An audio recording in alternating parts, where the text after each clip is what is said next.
You're looking at a stainy desktop for a good reason.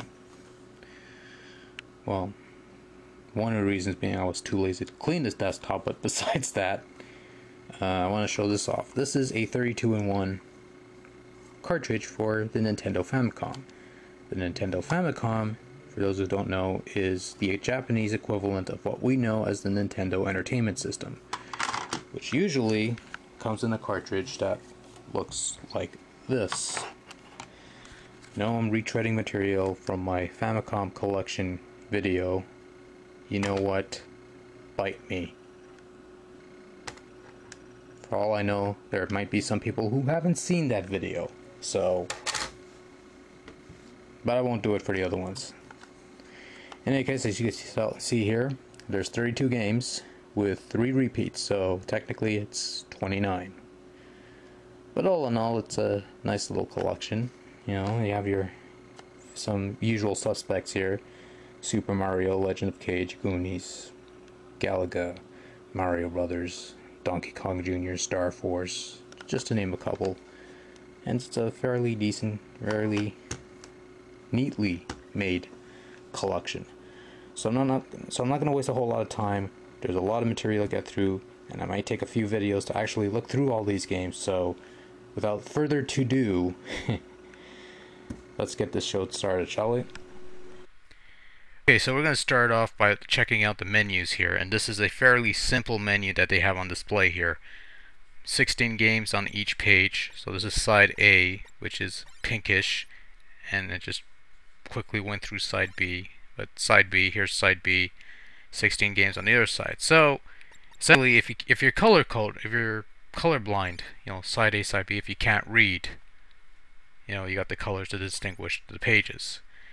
So we're going to start off with a bit of 1989 Galaxian, otherwise known as Galaxian for the Nintendo Famicom, which we never got in the US, at least not on the NES. Now, right off the bat, you're going to see a notable difference between... Anyone who is familiar with the arcade Galaxian will note that the shots are usually a lot slower than this. And here I am just blazing through this pretty quickly, actually, which is normally not the case with Galaxian. I'm just going to play through these games rather quickly. If I do well, great. If not, I don't care. Probably just sample the first level and that's about it. Maybe I'll go into more detail. So that was pretty fast. So we're just gonna... The one unique thing about this multi-cart is that if you want to go back to the main menu, you have to turn off the system. Just resetting it will just reset the game itself and not the cartridge. So we're going to go to the next game. Number 2, The Cage. The Cage. Otherwise known as The Legend of Cage. Some would prefer to call it The Legend of Kage, since that's the approximate pronunciation. I prefer to call it The Legend of Cage because I've always called it The Legend of Cage. I'm not about to change it now. Although I refer to it properly, the DS sequel that came out several years later. I am not too fond of this game, in all honesty. How can you not like a game with ninjas in it? Well, you're about to find out. You got the high jumps. I like the high jumps. I like that you could climb trees. I don't like the invisible ceiling on the sky. And especially when you hit the ceiling, you fall all the way down, and that's not very nice. Yep. And I died. I will endeavor to play a little better. I'm really not trying here. But basically, the game has several stages. First stage has you going through the invisible sky ceiling and the trees until you fight the boss. And then you're running across a river where you have to kill a certain number of ninjas. Then you're climbing up a mountain, and then you're invading the ninja castle where you save the bride. And she gets abducted all over again, and you get to do the whole thing again. That's pretty simple fare. This is actually a port of an arcade game of the same name, in which if you want to play the arcade version, it's available on the Title Legends 2 compilation on PlayStation 2, and I think there's also... Actually, no, I don't think. I do. It's also on the PC version of the same thing, and I'm dead. You know what? I'm going to end it here. I just want to get it over with. So, anyways, the next game is Goonies, and this is the Goonies. Not much more to it to say than that. This is more based on the movie than anything else. Sorry about that. Basically, this was never released on North American NES's.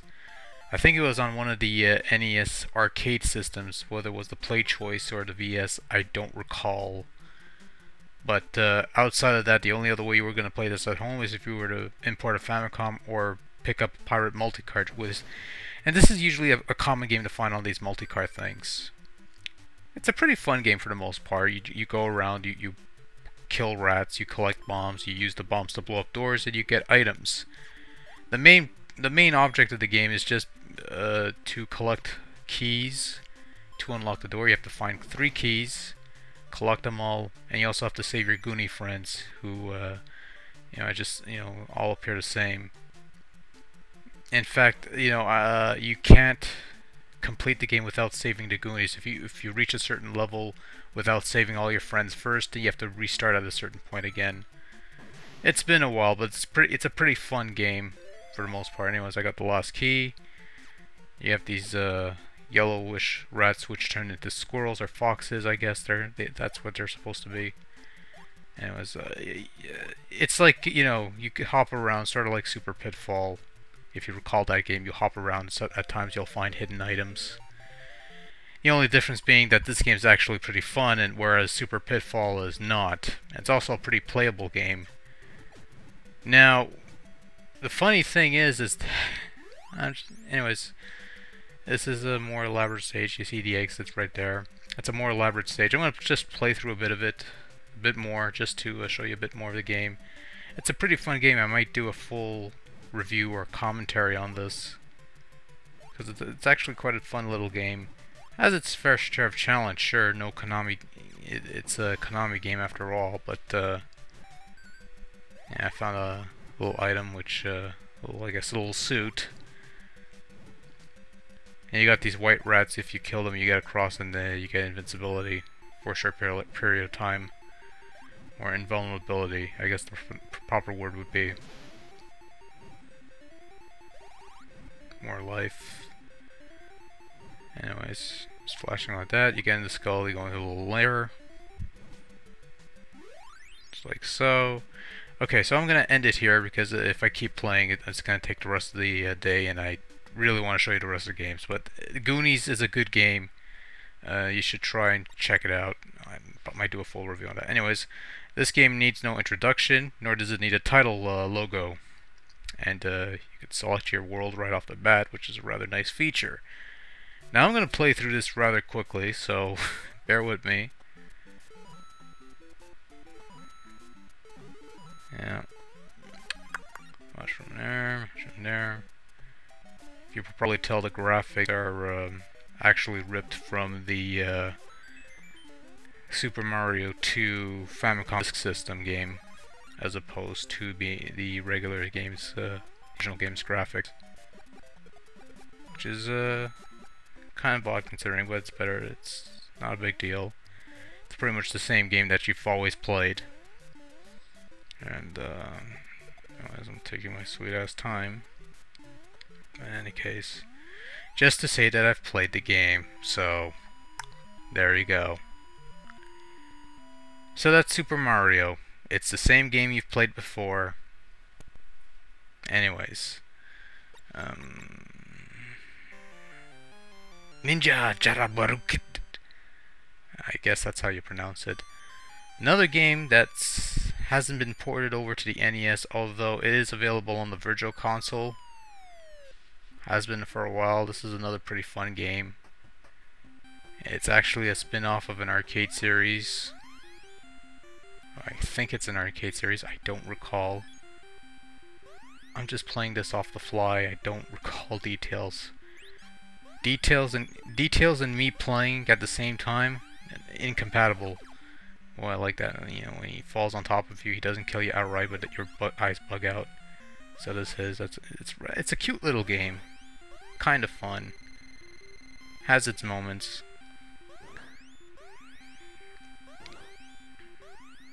And it's like what you guys just saw, sometimes if you break platforms, you'll get items. On occasion she'll drop pieces of hearts or apples, I guess. I think it's supposed to be a heart, but it looks like apple slices. And that was the first stage.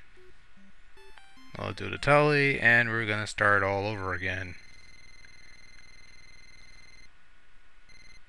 Nice. Next. Alright, next up we have Connection, City Connection. And this game locally has a different title screen. That one's white, and you play as a guy. So I'm just going to play through this rather quickly. And by rather quickly, I mean don't expect me to beat this first stage, because I usually take my sweet ass time when I normally play City Connection, but for the purposes of this video, I'm just going to try and, you know, if I manage to beat it, great. If not, it doesn't really matter. I'm usually a lot better, but not quite much. Anyway, you gotta avoid the cats. The whole idea is you want to avoid all the cars. You want to turn all the blue blocks into white blocks, and that's how you beat the level. You move on to the next.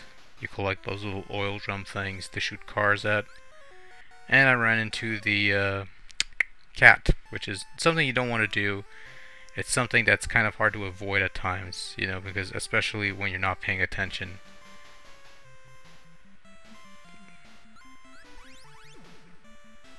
Yes, that's that. I guess we had to. Ugh, I hate when that happens. Just here, another jump, and slide. Crap. Missed. Okay, got that. And drop. And ouch. Nice hearts.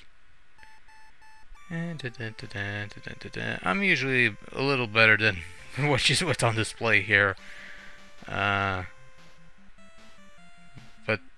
today I don't care. Now, for the most part, it's a pretty decent game for the most part. Just the jumping mechanics take a while to get used to, especially when you turn. And I died. Anyways, that's that's City Connection. I think we're gonna end it here.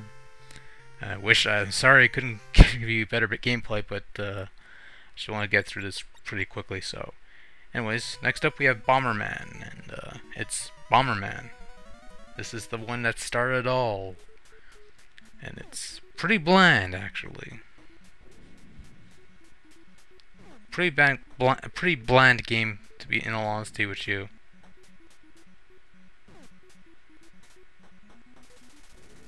And for the longest of time possible, this was the only Bomberman I ever touched. I never actually touched any of the Bomberman sequels where they have the multiplayer and the gameplay is generally a hell of a lot better.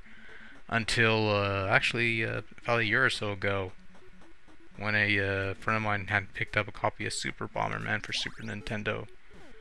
I don't know if it was the first one, the second one, I don't remember, but it was one of the Bombermans. And just recently, one of the multicarts that I acquired had Bomberman 2 on it, which I found that to be a much more enjoyable game than this. This never. For the longest time, I've never really cared for the original Bomberman.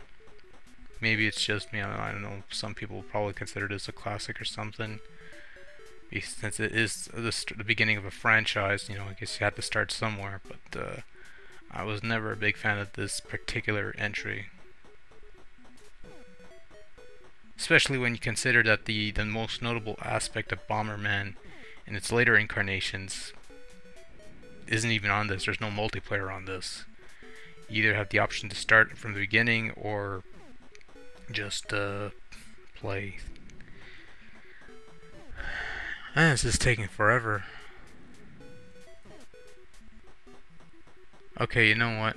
I am going to quit here, and we're going to resume in part 2. So, till next time.